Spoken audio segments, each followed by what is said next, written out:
Use code AFTV20 for 20% off your order with Fireaway Pizza. Just click the link in the description below or go to fireaway.co.uk now. Hi, welcome to AFTV. I've got James with me. We've just beaten Newcastle 4-1 at the Emirates. Laurie called it we smoked Newcastle's a fair statement. Yeah, good win. Good win. Hey, come on. You can give me more than that. That was a great win. Four goals, James. What's that? 25 goals in 6 games since the start of the new year. We're on fire. I'm trying to be all Mikel Arteta, very serious. You know, he's just cool. Another win. On we go. Look, we were brilliant. We were really brilliant. It's so funny. People were asking on the watching about that Arteta thing, like the whole, like, is he doing the opposite after being criticised for celebrating too much? Is he now like? I think Arteta's a troll, man. I think he knows what he's doing in the media and everything he's letting out. So you're doing that to me now and just trolling, just saying. I'm just being goofing around, Saturn. I'm an idiot. But I predicted 3-0. I thought we'd batter him. How? Please, sorry, I keep taking the mic from you, but please break it down, because every time I come into the studio, maybe it's probably just me. I come in with a bag of nerves. Not confident. You're there. No, I do too sometimes. Like the North London derby where we drew 2-2, I came in not feeling it. I was like, I just don't have a good feeling about today. But we drew 2-2. And we drew 2-2. The thing with this game with Liverpool is sometimes, I know a lot of people go, oh, you stats merchants and nonsense analysis, blah, blah, blah. You can spot trends. And when you looked at Newcastle recently, they are incredibly open. They're not the defensive, resilient side of last season. I compared last season Newcastle in style to Atletico Madrid. It felt like for 90 minutes they would dig in and you just couldn't find a way through. They're not that side anymore. They're far from it.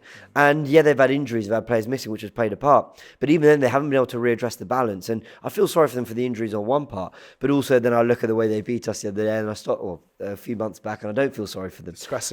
We have been in scintillating attacking form since the Dubai break, and I look at Porto and I think they were more aggressive. They stifled us. There's no doubt. Credit to Porto for that. But I also think, did we really play all out to get on the ball and attack? I felt like we were really worried about conceding in that game.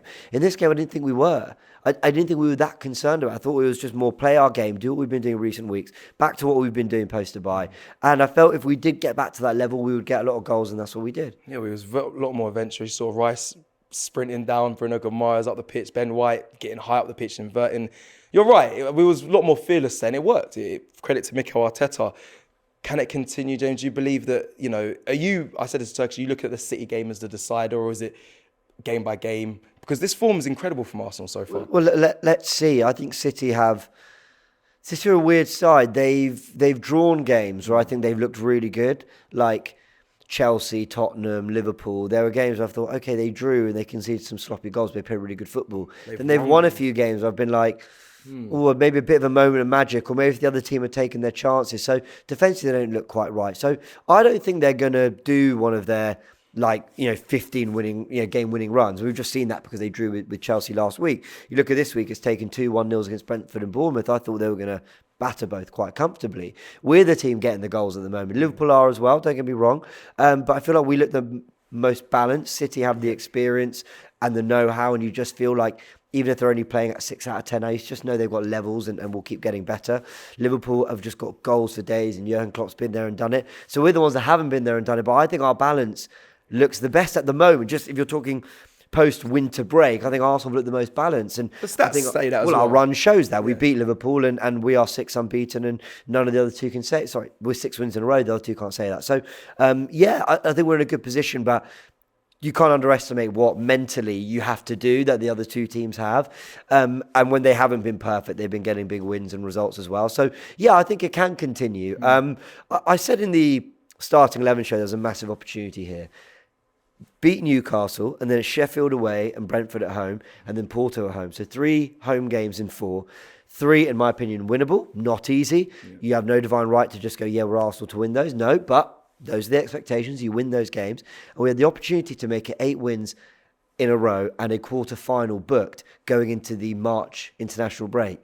Doesn't that sound brilliant? Massive. That sounds really good, and that is achievable for Arsenal. I think they've got to just have this head-down focus, do that, and then you take your 2 weeks to go on international, whatever, come back ready to go for the final 2 months. I really hope Arsenal do that. And just final thing I want to touch on this fan cam, Jorginho, masterful again in midfield. I was just about to say, it'd be criminal without you speaking about Jorginho before this fan cam ends. He compliments Rice in midfield brilliantly. I love what he's doing. Man of the match. I think rightly so for the whole 90, or the whole 75, whatever he was on. Kai Havertz was brilliant today. And I don't say this as like a... I heard what Turkish was saying on his fan cam. He made a good point. When Turkish was giving 5s, which means fine, he's giving an 8 today. So what were the people who were giving him 7s and 8s giving Kai Havertz today? Is it a 10? Now, for me, that wasn't a 10 out of 10 performance, but it was an 8. I agree with that. I think he was an 8. His hold-up play was brilliant.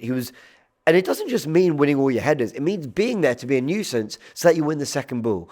So going long, he was always an option, but he was often getting that chest, touch, bringing players into play. He did it straight from kickoff, and it set the tone for the game for us.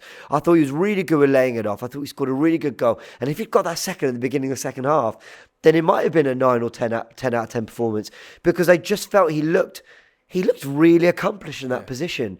And while I gave him, for example, say a 7 against West Ham and a 7 against Burnley, and I do think he was good in those games, I also agree this was a level above those games. Really, really good. And I really liked his performance today. I've said that post to buy, he's looked a part of the team more than ever. He looks like the team understand him, and he understands the team, and he feels a part of it.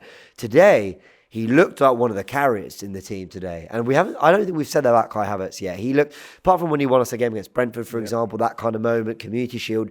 But today he was a difference maker. I really enjoyed it. He's a striker for me.